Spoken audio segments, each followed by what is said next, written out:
When it comes to recruiting, they say waiting is the hardest part, especially when you're anticipating significant news.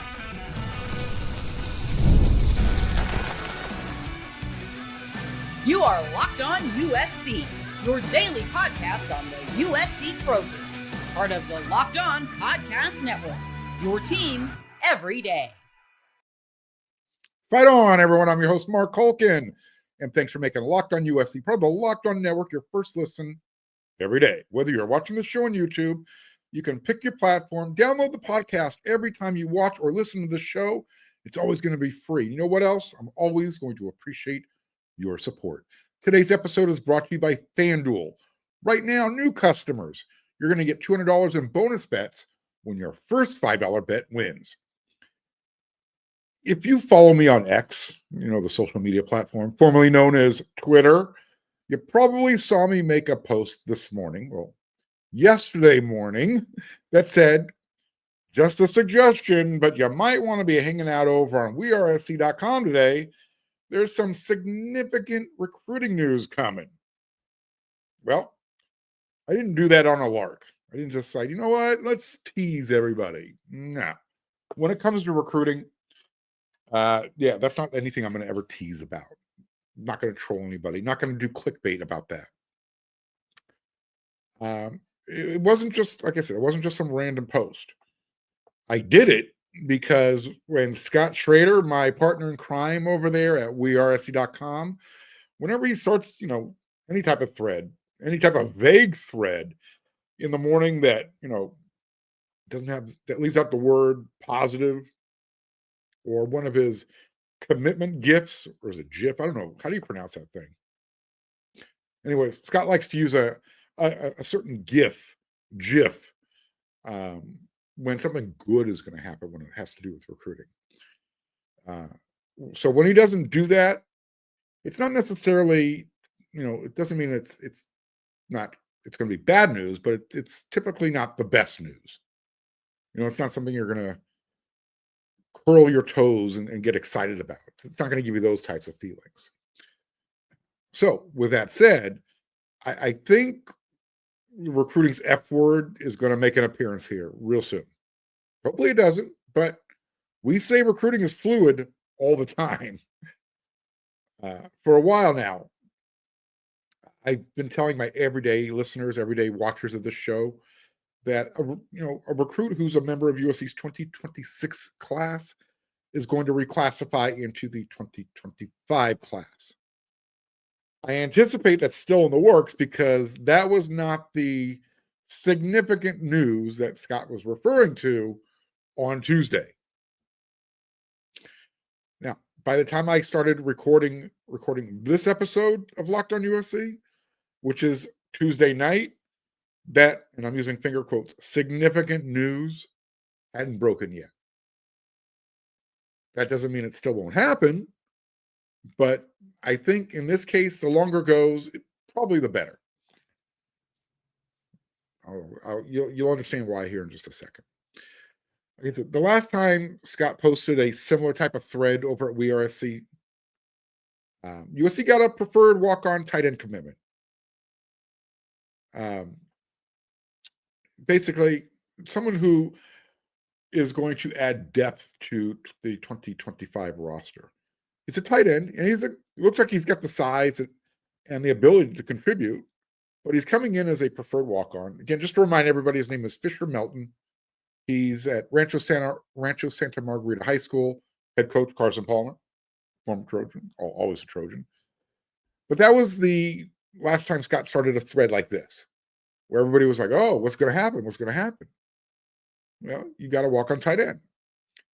So it's not necessarily bad news that Scott was alluding to when he said significant recruiting news is going to be happening. But if you're an everyday listener, everyday watcher of this show, and you should be, if you're watching on YouTube, click that red subscribe button if you haven't already. Smash that thumbs up, hit that bell notification. You're not going to want to miss anything because this is where you're going to find out all your news. And if you're not here, get over to wearesc.com. So my everydayers, you heard me talk about it on Monday's episode. and I even wrote about it over at wersc.com, that USC has one rule when it comes to recruiting. When it comes to USC's 2026 recruiting class, you got to make a choice. You're either in or you're out. That's the rule. If you make a commitment, you're essentially giving away your choice to take more official visits. Again, it's okay if you want to take more, but USC is going to make the choice easy for you, right? You're out of the class if you choose to set up any more visits. Here's where I stand. As long as the staff is, consistent with that rule, I'm fine with it. I'm more than okay with it. But I'll also say this: if I think certain recruits should probably get some extra latitude, and I know that sounds hypocritical, but I'm specifically talking about out-of-state recruits. If you're from California, if you're one of the local kids from Southern California, yeah, guess what?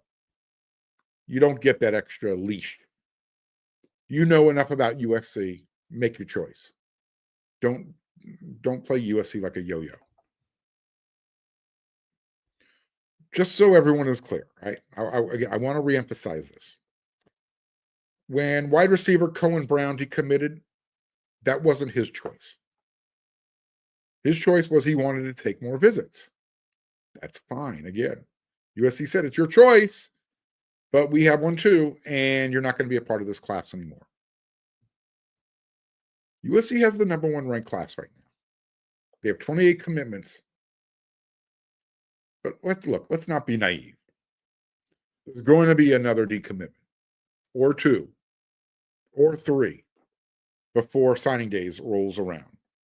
You got a signing day period in December, and then you have another one in February. But again, as long as everyone is treated the same, whether you're a 3-star, unranked, 4-star, 5-star, I don't care. As long as everyone is treated the same, I'm cool with this year's recruiting strategy. Now, let me ask you a question, and you can give me your feedback. And again, I don't know anything. I don't want anybody to try and, get on their hands and knees looking for kibbles and bits. What I'm trying to say here, I'm not talking about any specific recruit. But we were anticipating significant news. So you kind of start reading the tea leaves. Let me ask this question. If this recruiting strategy ends up costing USC an elite guy, because they're saying, you're in, how will you feel about it? Again, I'm not predicting anything, but that significant news did not happen yet. Maybe it was a commitment. Maybe it was the reclassification news. And maybe it's a potential decommitment. I have no idea. Well, I have an idea. But, like they say, when it comes to recruiting, waiting is the hardest part. 2 things you're never going to have to wait for news. Here and over at wersc.com. That's why you start your day here, and then you spend the rest of your day over there hitting F5, waiting for that significant news to come down. And then I'll give you the recap. So again, significant news. Is it anticipated? Is it on the way? We'll find out. Right now, no news. No news is good news, right? What you don't know won't hurt you. Maybe we're getting another commitment. Maybe we're getting somebody reclassifying from 2026 into 2025. Maybe we're getting a decommitment. You're not good. You'll find out here. And when you don't find out here, get on over there, because you'll probably find out there first. All right. We got 2 more segments to go. We're going to talk about the running back room. A lot of options this year. And then Big Ten Media Days. It's a couple months away. Nevertheless, there's already some big news on the horizon.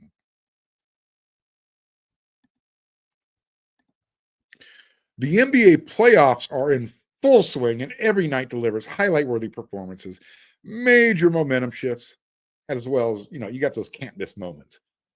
FanDuel makes it easy to stay in the game. Before tip-off, after tip-off, when it's going on. With the player props, performance trends, same-game parlays, fans have more ways than ever to play smart as well as win big when you're on FanDuel. Which players are showing up in the biggest moments? I know it's not LeBron James. We know it's not anybody on the Lakers. But how could tracking trends help you build your next bet? If you're watching that Minnesota series, yeah, some players you might want to bet on over there. If you got a read on who's heating up, why not back it up with some same-game parlays? How would $200 in bonus bets add to the excitement if your first $5 bet wins? New to FanDuel, it's the perfect time to sign up. Head to FanDuel.com, place your first $5 bet. If it wins, you're going to get $200 in bonus bets. Make every moment more with FanDuel, an official sports betting partner of the NBA.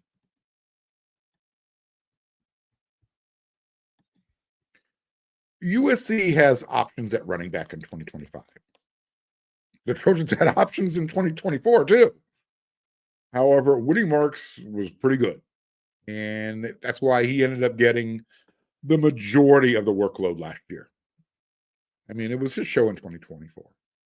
It wasn't even close. I'm going to start breaking down the numbers here in just a second.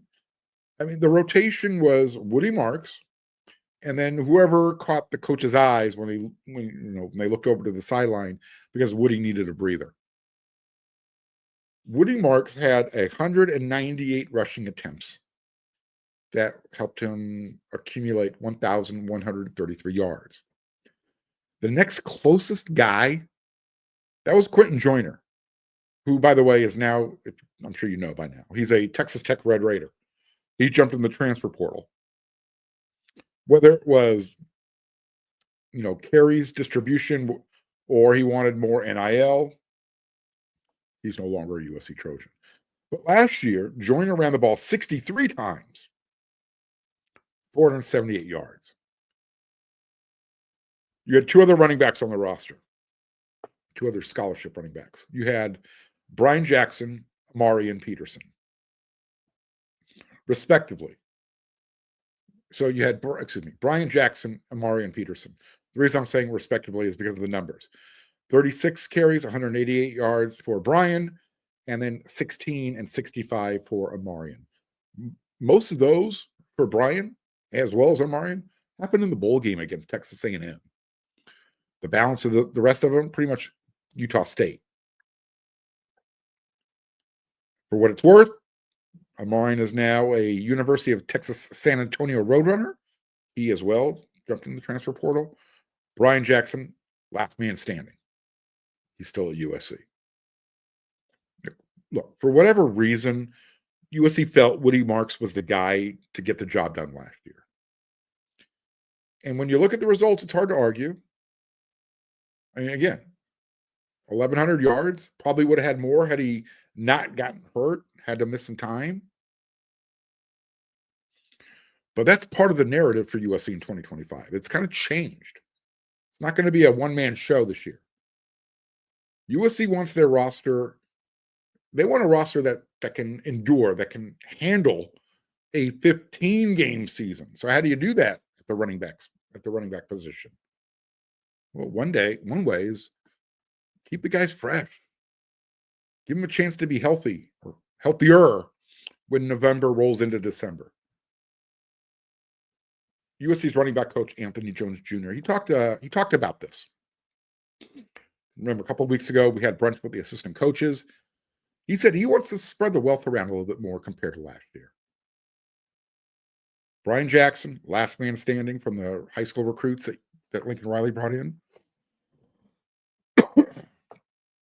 He's being joined. You brought in Eli Sanders out of the transfer portal from New Mexico. You brought in Waymon Jordan, the JUCO transfer, who has caught everybody's attention. So those are going to be the three guys. Coach Jones said this when we talked a couple weeks ago. I think all three of those guys are going to be vital to the offensive success of our football team. All three of them, although they are similar, they do have different skill sets. So it's our job as coaches to find a way to get all three of those guys on the field at some point. Somebody may play a little bit more than others, but I think all of those guys will have a pivotal role this season. If you watched yesterday's episode, I talked about the quarterback situation and why USC isn't getting a whole lot of preseason love right now as far as those way too early top 25 polls. But a strong running game is a quarterback's best friend, especially when they might be NFL type of guys. Something else that Coach Jones mentioned when we talked. Coach Jones is comparing this running back room to the one he had at Memphis, his first year coaching the running back room when he was their coach. He brought up the names Darrell Henderson, Tony Pollard, Patrick Taylor, Kenneth Gainwell, and Antonio Gibson. He had 5 guys in that room. All 5 of those guys turned out to be NFL running backs. Think about that. Memphis, not USC, had 5 guys in the same room that ended up on NFL rosters. It's pretty amazing when you think about that. So that's something else, that Coach Jones brought up. He said, I kind of see some similarities. Now, they're a long way away from Tony Pollard and those guys, but just the way they love each other, just the way they have a selfless attitude, you kind of see those traits.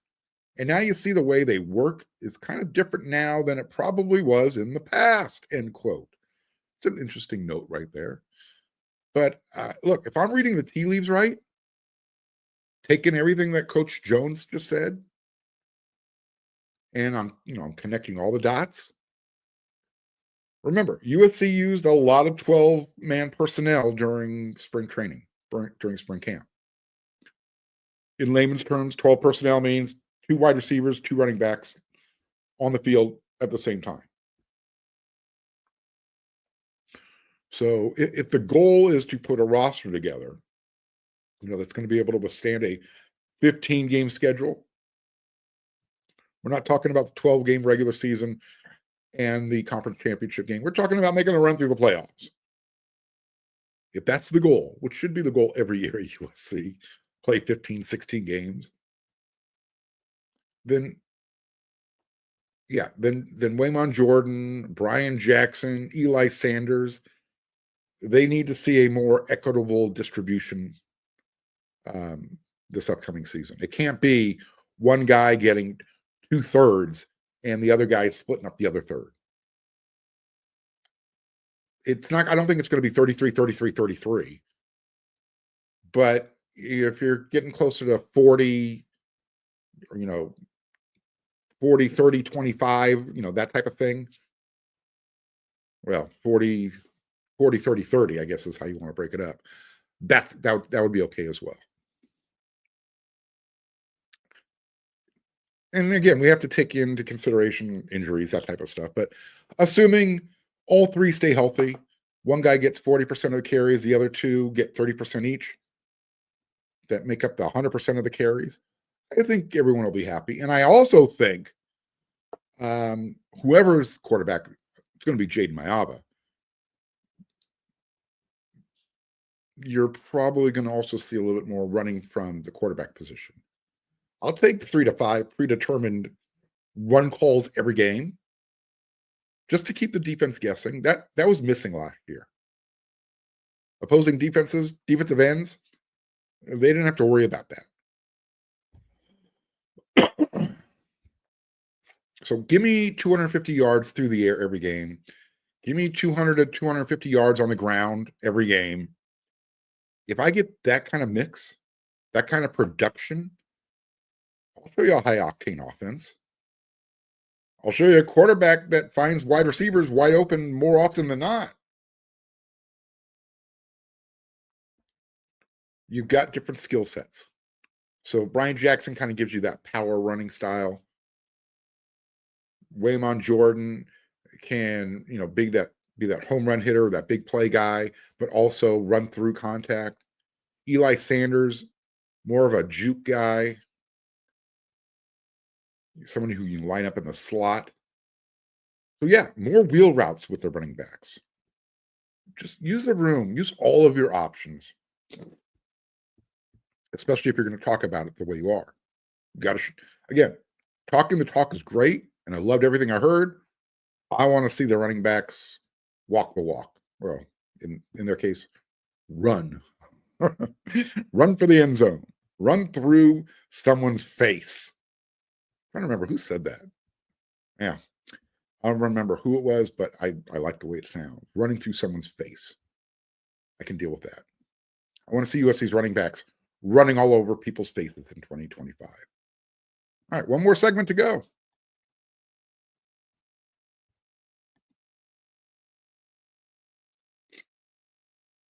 So Big Ten Media Days are going to start July 22nd.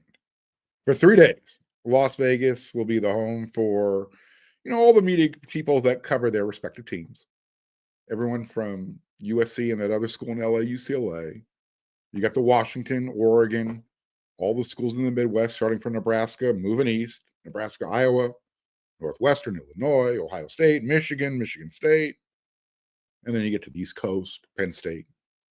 You know what I'm talking about. All of them. Rutgers, Maryland. Minnesota's in there somewhere. Who'd I miss?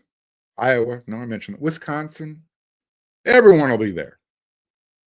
All 18 teams. Right?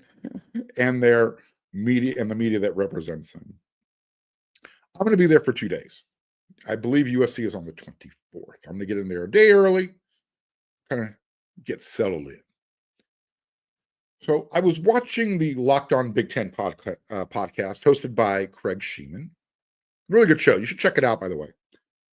And he was pointing out that Michigan, I talked about this recently on Locked On USC.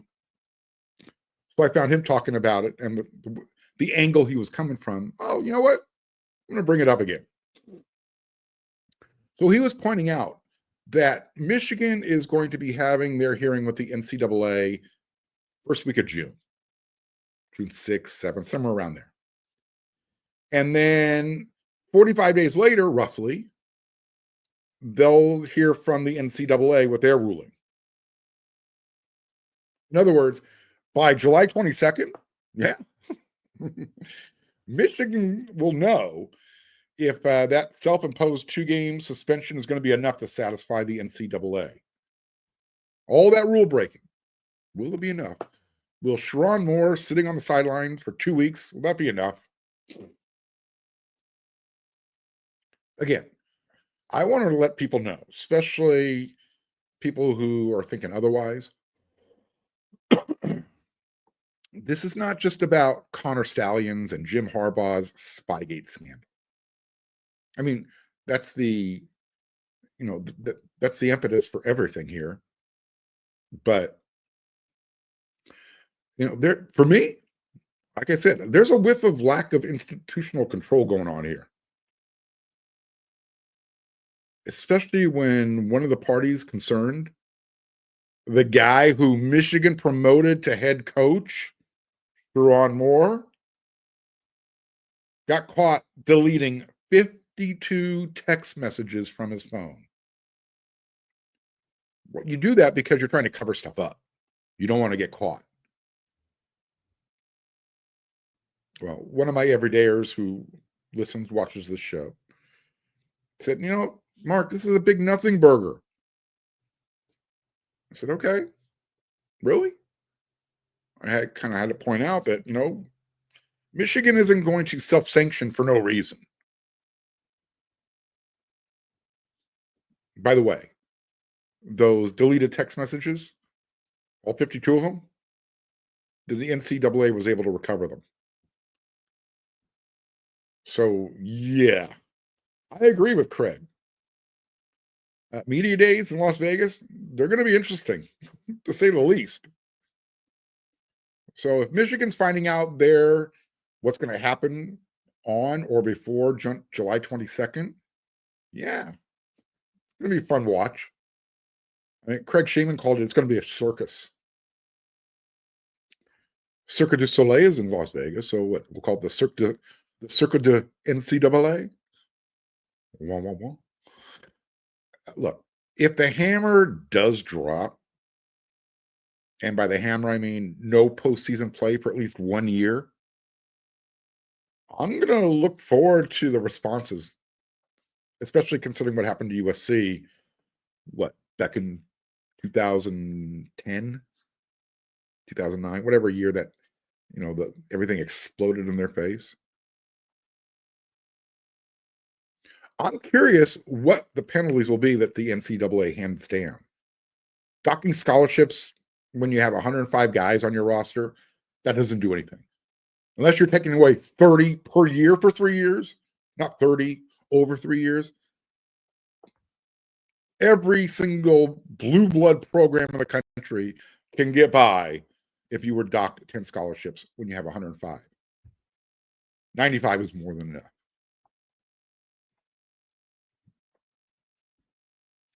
But no postseason ban? Yeah. Now we're talking financial hardships. And in today's era of college football, money talks. So let's just say Michigan gets a 1-year postseason ban. Now they're not making any money. And what if the NCAA says, you know what? And you don't even get your cut. You don't even get a share of what the big conference brings in. That'll hurt. That's a financial hardship. All I know is I'll be there for all of it. Looking forward to all the chatter. It's going to be fun. I can't wait. And I'll be talking about it here. And I'll tell you what, I'll really be talking about it if they get nothing.